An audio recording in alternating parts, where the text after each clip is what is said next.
இது பாருங்க ஜி, இது ஸ்டாண்ட் இருக்குது, உடனில் வந்திருக்கு, நல்லா இருக்கு பீஸு, நல்லா फीट அப்படி सेटिंग அப்படி पैकिंग வரும், நல்லா வரும். ये वाला आरी क्वाट है, साइज छोटा है और पैकिंग भी बहुत बढ़िया है. இது வந்து ஆரி குவாட்டுங்க, நல்லா இருக்கும், சிம்பிளாக இருக்குது, நல்லா சைஸ் இருக்குது. நான் சைஸ் சொல்கிறேன் வீடியோவில், சரிங்களா? பாருங்களேன், அப்படி பக்காவாக சைஸ் இருக்கும். கிரண் லேஸ் வச்சு பாருங்கள், பக்காவாக இருக்குது பீஸு. ஆரி குவாட் தான் சைஸ் நான் சொல்கிறேன், சரிங்களா?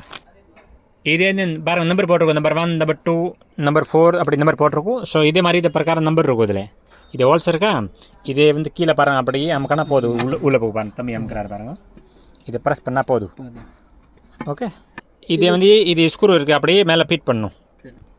இது பாருங்கண்ணா, இது ஆரி கோட்டை இருக்கா, கால் இருக்கா, இது பாருங்கள் அப்படியே கீழே இருக்கும், மேலே ஸ்க்ரூ இருக்கும். ஸ்க்ரூ தான் சாரா, இது பாருங்கள் ஸ்க்ரூ இருக்கா, அப்படியே பாருங்கள் ஃபிட் பண்ணு பாருங்கள். இது உள்ளே போய் பாருங்கள், இது உள்ளே போயிச்சா ஹோல்ஸில் டைட் ஆகிடும் ஆட்டோமேட்டிக்காக. இது மாதிரி இது பாருங்கள் ஃபிட் ஆகுது அப்படி. இது பாருங்கள் இப்போ டைட் ஆகிடுச்சு. இப்போது இது வந்து இது கிளிப் இருக்குல்ல, இந்த கிளிப்பு இதில் போடலாம், இது கிளிப் இதில் போடலாம். ஆரி வரைக்கும் ஸ்டாண்டு சைஸ் சொல்கிறேன், சைஸ் 24 இருக்குது. இது அகலம் வந்து 18 இருக்குது, 18. ஓகேவா? நல்லா கனமாக இருக்குது, நல்லா பீஸ் இருக்குது, சிம்பிளாக இருக்குது, லைட் வெயிட் இருக்குது, நல்லா பீஸ் பக்காவாக இருக்குது. கிரண் லேஸ் சென்னை, தமிழ்நாடு. ஆர்டர் சொல்லுங்கன்னா கொரியர் பண்ணுறேன். All over world, all over India இருக்குது, தமிழ்நாடு கூட இருக்குது, என்ன கண்ட்ரி கூட கொரியர் பண்ணுறேன், கொரியர் கரேங்க.